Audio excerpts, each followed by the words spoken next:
One of the biggest problems that I run into with myself and a lot of the people that I train is the hips rising too early when it comes to squatting.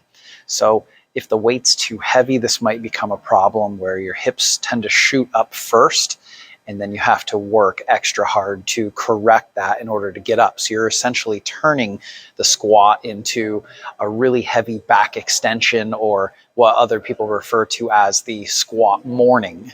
This is, of course, not an ideal position and can be trained. We can train you out of it by either lowering the weight, or if you're a new trainee, practicing proper form and technique. So you may need to do both, lower the weight and so forth. That's why I tend to use a lot of training bars that are lighter, 15 pounds. Some of them can even be lighter than that. They're a good place to start, and well worth the investment for your gym. If you're a gym owner, they're only like $100. You can get them online fairly easily. Anyway, so I'm gonna show you exactly what I mean so you get a visual, and then we'll go over how to correct it, a good cue that I like to use. And then if these things don't work, we'll go over different alternatives, maybe different exercises that you can do to strengthen particular areas that might be lagging behind in this. So what I mean when I say people are turning the squat into like a back extension, or their hips are shooting up too early, is when you get to the bottom of a squat, we ideally want your back angle to stay the same. We want your shins, or your lower leg bone, and your torso to be at the same angle. So something like this would be a proper squat. See how my torso does shift forward, but not excessively.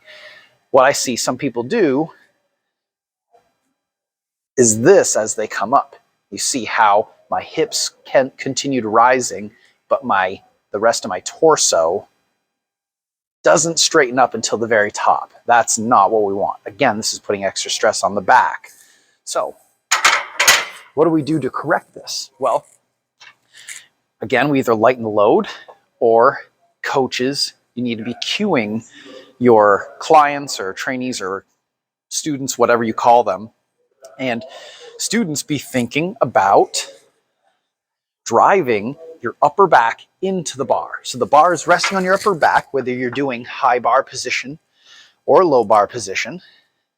I'm going to come down, and then I'm going to push back on the bar without actually straightening up too early. But I'm pushing my upper back or my rear deltoids into the bar in order to keep myself upright.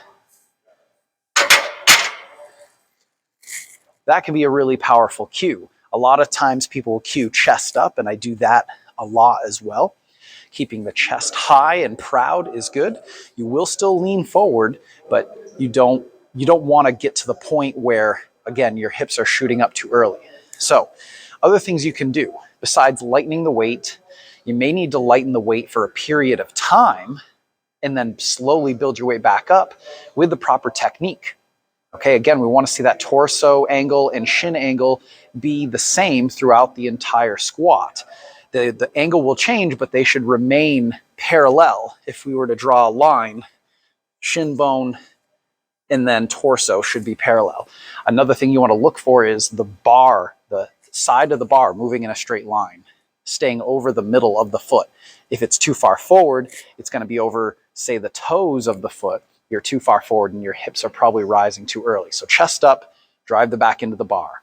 And then the last thing to consider would be to build a stronger torso. All right. This means the muscles of the core. So the not the glutes, the abs, the transverse abdominis, the obliques, internal obliques, the erectors of the back, and so forth. So having a stronger core will also allow you to maintain a more upright torso, in particular when the weights get really heavy. So try out some of these cues. Try working on that core, in particular with plank variations and such, and build up a strong back as well with deadlifts, and deadlift variations is always good as well.